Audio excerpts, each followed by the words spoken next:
One real estate firm is betting big on the return to office. Workspace Property Trust has acquired a majority stake in 53 suburban office buildings. And that's the key. The $1.1 billion transaction beefs up a portfolio that now includes properties in 14 of the top 20 U.S. metropolitan areas.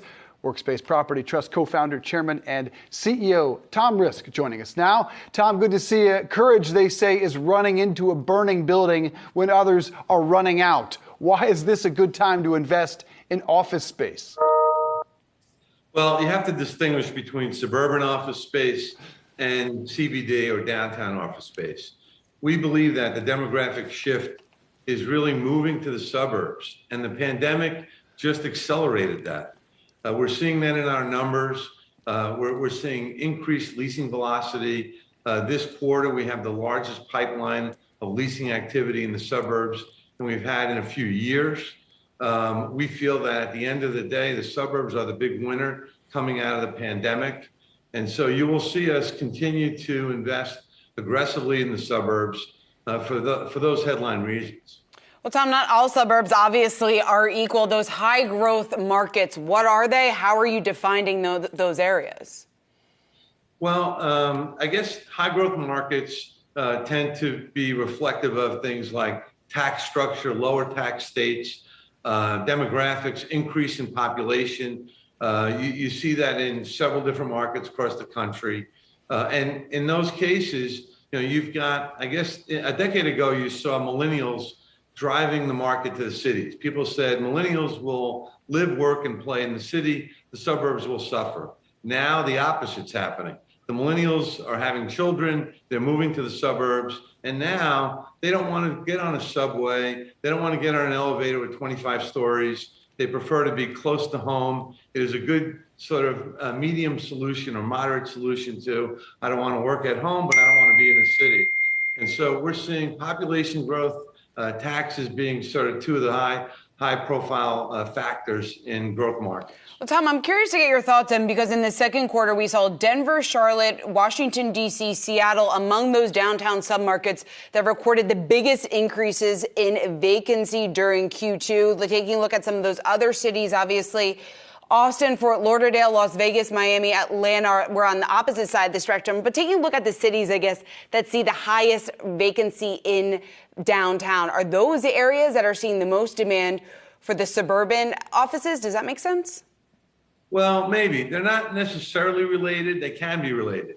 So if you look at the vacancy rates in general, this is the first time in over a decade that the vacancy rate in the suburbs is lower than in the cities. Okay, they're not necessarily related. I still think we're talking about those markets in general. What are the demographics going there? What state are they in? What's the tax structure? What's the cost of living? But you are seeing some of that. You're seeing, even in the, what I'll call growth markets, you mentioned Austin, you'll see some decrease in occupancy in the downtowns and some corresponding increase in the suburbs. And to take it a step further, there's going to be some permanent shift of occupancy from the cities to the suburbs, we think, as a result of the pandemic. And so you're going to see even better numbers. So, Tom, how permanent do you think that shift is going to be, and how much will be left? Obviously, as a lot of people return back to the office, a lot more companies are asking people to come back. And once that sort of commute kicks in and people are like, maybe I should be back in the city. Are you concerned at all that sort of after the pandemic sort of normalizes, that people might want to actually be in some of these downtown offices? Well, we think, first of all, we do think the downtown office space is going to rebound. Okay, I want to make sure we say that. But having said that, we think the shift to the suburbs of some occupancy will be permanent. People for the first time in a long time are really focusing on their quality of life. We like to focus on, live, work, and balanced. And we think that that's really going to drive the day. We don't think they're going to go back. We think there'll be some permanent decisions made. We think there's a demand for more space because they don't want to have people as crowded in the office space. It used to be 6 bodies per 1,000. It's going to go back to 3.5 bodies per 1,000, which is where we were 20 years ago. So we think the shift is permanent. Tom, how important are amenities when it comes to these new suburban buildings? And a really quick one, if I told you I had a sweet deal on a New York office building, the #1 market in the country, you'd tell me what? We are not investors in the cities. We think, there's going to be some continued turbulence in the occupancy rates, and we would not be an investor there.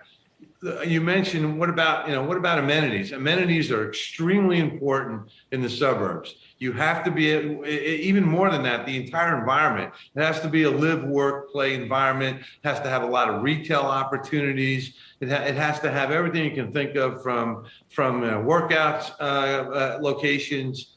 The folks want everything.